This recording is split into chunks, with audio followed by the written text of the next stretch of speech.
pagtulong natin ay nasa pangalan ng Panginoon. Siya ang lumikha ng langit at lupa.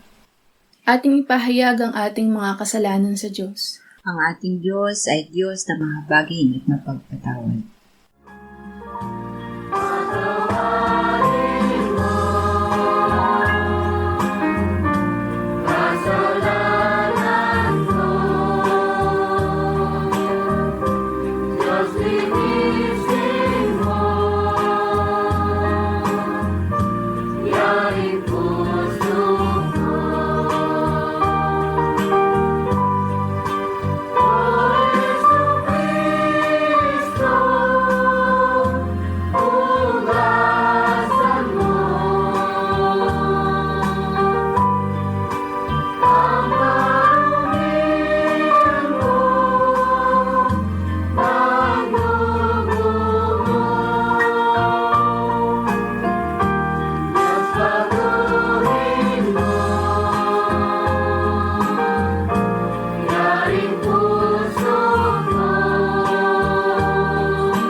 Mapalad ang tao na pinatawad na yaong kasalanan at nalimot na rin ang kanyang nagawang mga pagsalangsang. Mapalad ang taong sa harap ng Panginoon ay di na pinararatangan ng kasalanan, dahilan sa siya ay hindi nanlilinlang. Noong hindi ko pa naipahayag yaring kasalanan, sa buong maghapon ako'y nananangis sa matinding lumbay. Sa araw at gabi, bigat ng kamay mo ang nararamdaman. Ano pa't wala nang nalalabi akong lakas sa katawan. Hamog ang kaparis, dagling na tayo sa sikat ng araw. Ako ay lumapit sa iyong harapan at salay inamin. Ang aking nagawang mga pagsalansang di ko inilihim. Pinagpasyahan ko ang lahat ng ito sa iyo'y idaing at aking natamo ang iyong patawad sa sala kong angkin. Mga minamahal, sinasabi sa unang Juan, Kabanata 1, Talata 9, kung ipinapahayag natin ang ating mga kasalanan, maaasahan nating ipatatawad sa atin ng Diyos ang mga ito at lilinisin tayo sa lahat ng ating kasamaan sapagkat siya'y tapat at matuwid. Salamat sa iyo, O Diyos. Pinatunayan mo ang iyong pag-ibig sa amin nang si Kristo ay mamatay para sa amin noong kami mga makasalanan pa. Ngayon ay buksan mo ang aming mga labi at kami ay magpupuri sa iyo.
hanggang 26.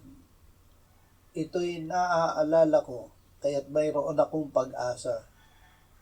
Ang tapat na pag-ibig ng Panginoon ay hindi nagmamaliw, ang kanyang mga habag ay hindi natatapos.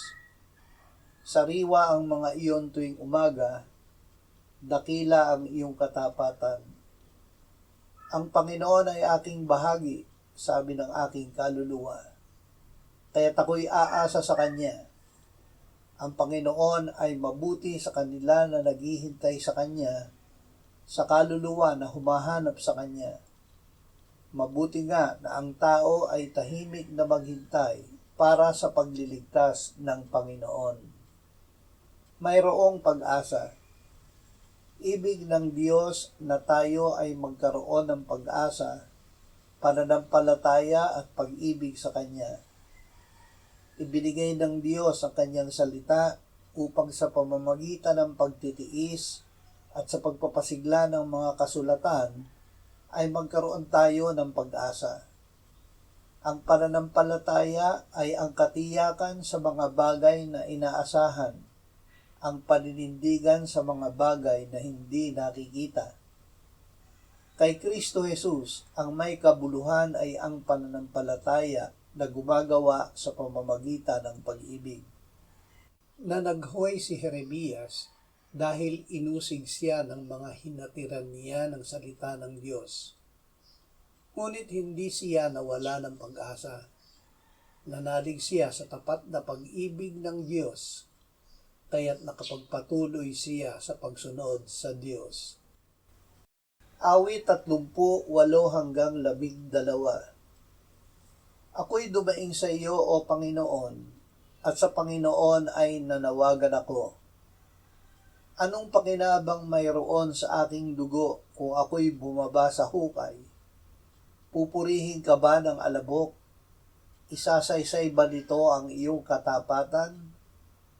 O Panginoon, sa aking maawa ka, pakinggan mo ako.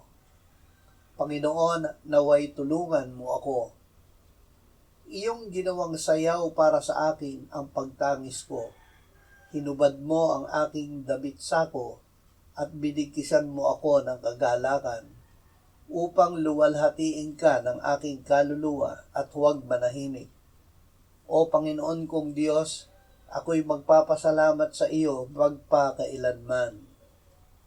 Magbihis ng kagalakan. Sinasabi sa atin ng salita ng Diyos na tayo ay magalak lagi sa Panginoon. Magalak tayo hindi sa sarili o sa tao, kundi sa Panginoon. Kasama natin ang Panginoon. Hindi niya tayo iniiwan o pinababayaan. Siya ay malapit sa atin. Sa halip na mabalisa ay laging manalangin. Ipaalam ang kahilingan sa Diyos sa lahat ng bagay. Manalig na didinig at tinugunan ng Diyos ang pagsamo, kaya't magpasalamat na sa Diyos. Ang kapayapaan ng Diyos na hindi maabot ng pag-iisip, ang mag-iingat ng ating puso at pag-iisip kay Kristo Jesus. 2 Korinto 8:1 hanggang 4. Ngayon, nais naming malaman ninyo mga kapatid, ang biyaya ng Diyos na ipinagkaloob sa mga iglesia ng Macedonia. Kung paanong sa matinding pagsubok ng kapighatian, ang kasaganaan ng kanilang kagalakan at ang kanilang labis na kahirapan ay sumagana sa kayamanan ng kanilang kagandahang loob. Ako ay makapagpapatunay na sila ay kusang loob na nagbigay ayon sa kanilang kakayahan at higit pa sa kanilang makakaya na nakikiusap sa amin ng matindi tungkol sa biyaya na makibahagi sa paglilingkod sa mga banal. Manalig sa biyaya ni Kristo. Ang mga mananampalataya sa Macedonia ay dumanas ng kapighatian at labis na kahirapan. Ngunit sila ay masaganang nakapagbigay sa mga nangangailangan. Ang dahilan ay ang kanilang pananampalataya sa biyaya ng Panginoong Hesukristo na bagaman siya'y mayaman, subalit alang-alang sa atin ay naging dukha upang sa pamamagitan ng kanyang kadukhaan ay maging mayaman tayo. Sinabi ng Panginoong Hesus na hanapin muna natin ang kaharian at katuwiran ng Diyos, at ang lahat ng mga bagay, ang ating kakainin, iinumin at daramtin, ay pawang idaragdag sa atin ng Diyos. Marcos 5:24 hanggang 29. Sinundan si Jesus ng napakaraming tao at siya'y siniksik nila. May isang babae na 12 taon nang dinudugo at lubhang naghirap na sa maraming manggagamot. Naguguldan niya ang lahat ng nasa kanya at hindi siya gumaling kaunti man, kundi lalo pang lumubha. Narinig niya ang tungkol kay Jesus. Lumapit siya sa karamihan sa likuran niya at hinipo ang kanyang damit. Sapagkat sinabi niya, kung mahipo ko man lamang ang kanyang damit ay gagaling na ako. Kaagad napigil ang kanyang pagdurugo at kanyang naramdaman sa kanyang katawan na magaling na siya sa malubhadiyang sakit. Pinagaling ng pananampalataya. Pananampalataya ang kumuha ng kapangyarihan mula sa Panginoong Hesus nang hipuin ng babaeng dinurugo ang laylayan ng kanyang damit. Naramdaman ng Panginoon ang paglabas sa kanya ng kapangyarihan kahit na siya ay sinisiksik ng marami. Lumapit ang babae at ipinagtapat sa kanya na siya ay nanalig, na kung mahipo lamang niya ang damit ni Jesus ay gagaling na siya. Sinabi ni Jesus sa kanya, "Anak, pinagaling ka ng pananampalataya mo. Umalis kang payapa at gumaling ka sa sakit mo." Huwag matakot kundi manampalataya. Samantalang nagsasalita pa si Jesus, may mga taong dumating na galing sa bahay ng pinuno ng sinagoga na nagsasabi, "Namatay na ang anak mong babae. Bakit mo pa inaabala ang guro?" Ngunit hindi sila pinansin ni Jesus at sinabi niya sa pinuno ng sinagoga, "Huwag kang matakot, manampalataya ka lamang." Pagkapasok sa bahay ay sinabi niya sa mga naroon, "Bakit kayo nagkakagulo at nag-iiyakan? Hindi patay ang bata, kundi natutulog lamang." Siya'y kanilang pinagtawanan. Pinalabas niya sila. Siya ay pumasok sa kinaroroonan ng bata kasama ang kanyang ama at ina at kasamahan lamang. Hinawakan niya ang kamay ng bata at sinabi sa kanya, "Talita kum," na ang kahulugan ay, "Munting batang babae, sinasabi ko sa iyo, bumangon ka." At kaagad na bumangon ang bata.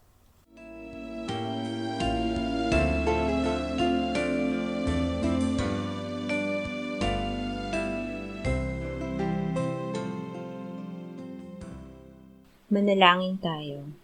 Panginoong Hesus, sinabi mo, malibang kainin ninyo ang laman ng anak ng tao at inumin ang kanyang dugo, kayo ay walang buhay sa inyo.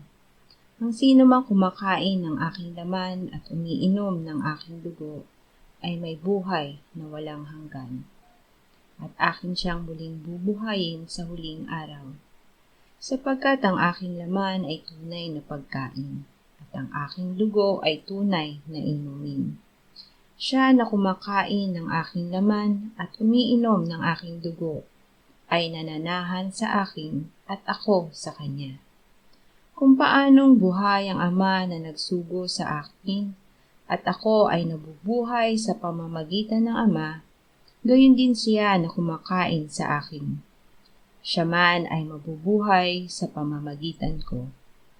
Panginoong Hesus, aming tagapagligtas, tinatanggap ka namin sa oras na ito bilang aming tinapay ng buhay. Tinatanggap namin ang iyong katawan na ipinako sa krus, namatay, inilibing, pinuhay na muli at iniakyat ng Ama sa kanyang kanan sa langit. bilang aming tunay na pagkain. Tinatanggap namin ang iyong dugo na nabuhos sa ikapagpapatawad ng aming kasalanan bilang aming tunay na inumin. Manahan at mabuhay ka sa amin upang kami ay mamuhay sa pamamagitan mo kung paanong ikaw ay namuhay sa pamamagitan ng Ama. Salamat, Ama, sapagkat dahil kay Kristo, kami ngayon ay nakapamumuhay kasama mo kaisa ng Espiritu Santo. Sa iyo ang lahat ng kalwalhatian, ngayon at magpakailanman. Amen.